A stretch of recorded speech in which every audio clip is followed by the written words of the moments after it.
It's me, your amigo Megs TV. At nandito ulit tayo ngayon mga tol sa Viajero Motor Sales.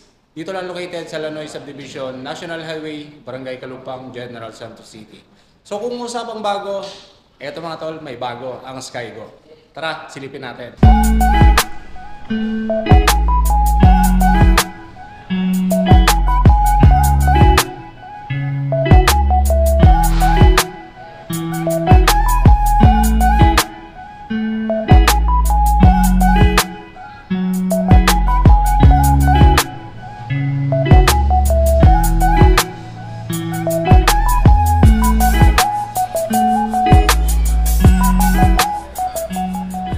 So ito, meron na namang inilabas ang Skygo motorcycle. So dito sa ating bago, naked na yung harapan niya. At may pagka-classic na rin yung kanyang looks.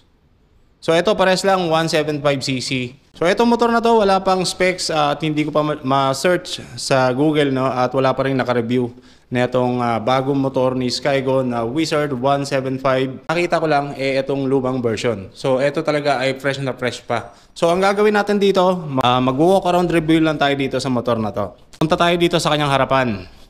At kung mapapansin nyo, yung nakalagay dito is yung kanyang signal light na may box type. At wala siyang dito, cowling. Kitang-kita mo na agad yung kanyang meter panel. Napaka-neat at napakalinis tignan netong isang to.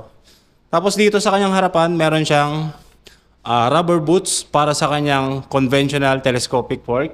At yung kanyang telescopic fork napakataba at quality din. Yung front fender naman wala pa ring binago dito. Meron siyang glossy black na kulay, walang decals. At sa kanyang braking system naman, ganun pa rin.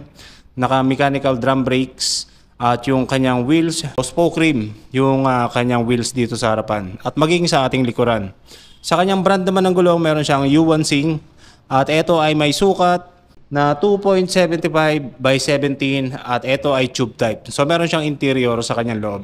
So dito mga tol, sa kanyang instrument panel or meter panel, so ito napakaraming changes dito. Dito tayo sa kanyang instrument panel. At eto mga tol, meron siyang dalawang kamay dito. Yung para sa ating RPM. Eto nasa right side. At dito naman sa kabila, sa kaliwa, andito yung ating speedometer. At syempre yung ating odometer.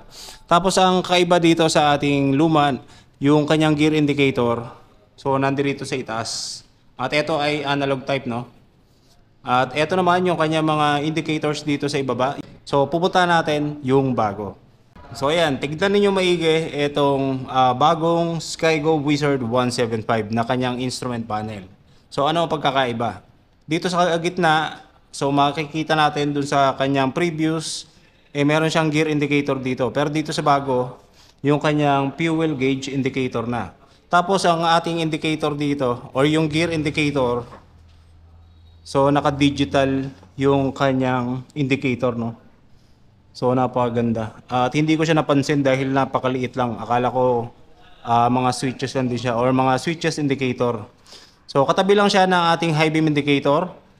Dito naman sa magkabilang gilid yung ating left and right turn signal indicator. Ganon din yung ating RPM at yung ating speedometer, odometer.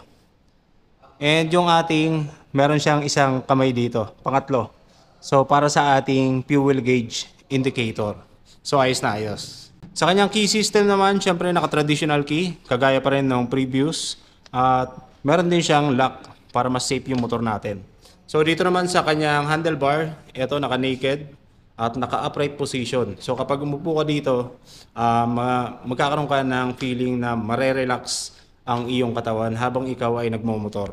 Sa kanyang switches, ito meron siyang high beam and low beam. Yung kanyang left and right turn switches. Yung busina. At dito naman sa kabila, meron siyang on and off ng ating headlight. Tapos meron din siyang hazard light, no? At yung ating ignition starter. Punta naman natin yung kanyang tangke. So pansin na pansin ninyo mga tol yung kanyang pagkakaiba, no? Although hindi nyo lang mapupuna agad kapag hindi nyo tinitigan. Dahil yung kanyang kulay halos magkaparehas lang din.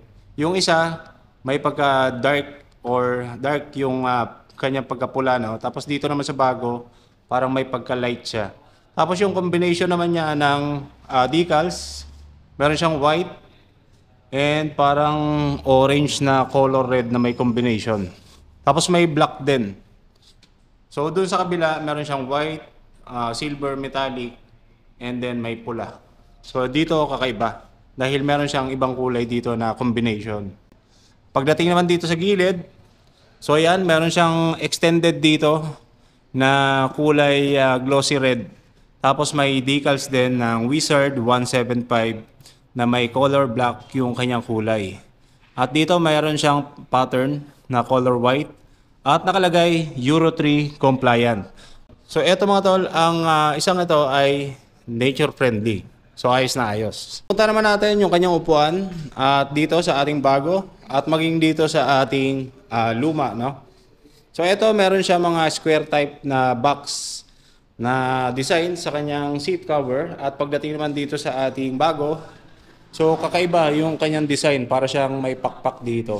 At napakaganda rin ang kanyang cushion, napakalambot, makapal, and sigurado hindi mananakit ang inyong tagiliran kapag kayo ay nakasakay dito sa motor na to.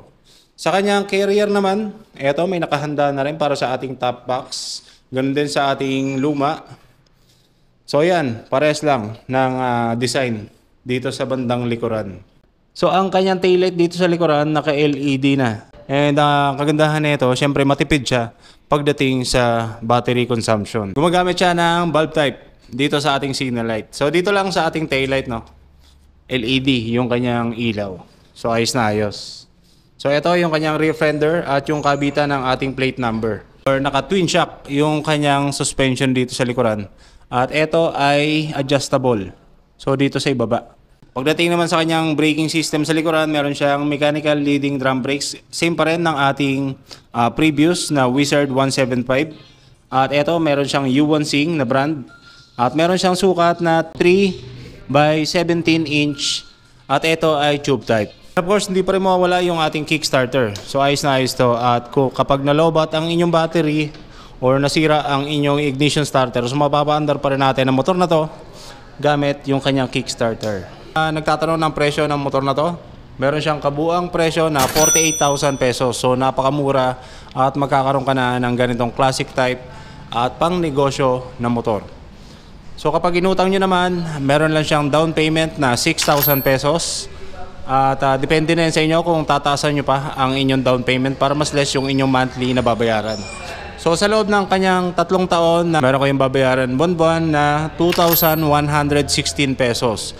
At may rebate siya na 200 dito sa ating bagong Skygo Wizard 175 Euro 3. So ayan mga tol, walk around review lang muna tayo at syempre yung kanyang price and installment. So ayan, hanggang sa muli, magandang umaga sa inyo at lagi kayong mag-iingat, ride safe, peace out.